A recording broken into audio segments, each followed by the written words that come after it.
আছে গোপাল পাড়ার মতো আসছে গোপাল যাচ্ছে গোপাল আসবে যাবে আসবে এত থার্ড ক্লাস খেলা দেখতে আমরা আসি নাই চাকরি করে চাকরির পরে এখানে আসছি খেলা দেখতে পুরোটাই সময় সবকিছু শেষ এটা এরকম খেলা দেখতে আমরা আসি নাই এত থার্ড ক্লাস খেলা দেখতে আমরা আসি নাই প্রতিটা বলে ছক্কা মারতেছে আবার প্রতিটা বলে ঠেকায় এগুলো কি কোনো রকম স্ট্র্যাটেজি নাই কোনো চিন্তা ভাবনা নাই কিছুই নাই কে এদেরকে পাঠায় কিসে কি জন্য পাঠায় কোনো গেম প্ল্যান নাই কিছুই নাই এদের এরা আছে গোপাল পাড়ার মতো আসছে গোপাল যাচ্ছে গোপাল আসবে যাবে আসবে ক্রিকেট খেলার সেন্সই নাই ক্রিকেট খেলার সেন্সই নাই চেঞ্জ করে বিড়াল করো বিড়াল বলাররা খুব ভালো খেলেছে ব্যাটসম্যানদের কিছু শেখা উচিত ধন্যবাদ কামব্যাক করবে ইনশাআল্লাহ কামব্যাক করবে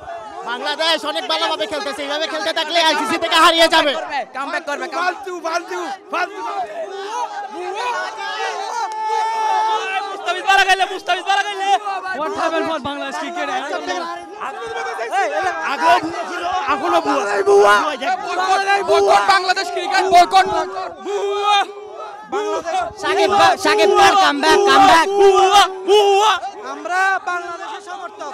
আমরা বাংলাদেশি সমর্থক আমরা বাংলাদেশ হারলো বাংলাদেশ জিতলো বাংলাদেশ অস্ট্রেলিয়ার মতো টিমও অনেক খারাপ খেলে সমস্যা নাই চট্টগ্রামের মাঠে আমাদের জন্য রাখি বেনু এই মাঠে আজকের ম্যাচ হারছি আগামী দিনে আমরা একটা ভালো জয়ের আশা করে আবার আমরা মাঠে এসে বাংলাদেশ ক্রিকেট টিমকে সাপোর্ট করব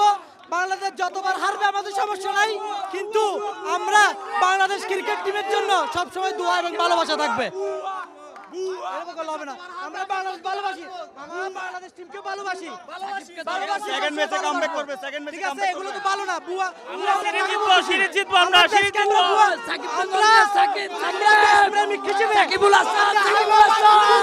জিতবো বাংলাদেশ জিতবো বাংলাদেশ বাংলাদেশ বাংলাদেশ বাংলাদেশ বাংলাদেশ বাংলাদেশ বুয়া না সাকিবকে দরকার ভাই সাকিব আমরা হারলে শুধু মাঠে 11 জন গেলে ওরা হারে আর জিতলে 16 কোটি বাংলাদেশি জিতবে এটা হতে পারে না আমরা হারলেও বাংলাদেশ জিতলেও বাংলাদেশ আমরা বাংলাদেশের সাথে বাংলাদেশের ছেলেরা বুয়া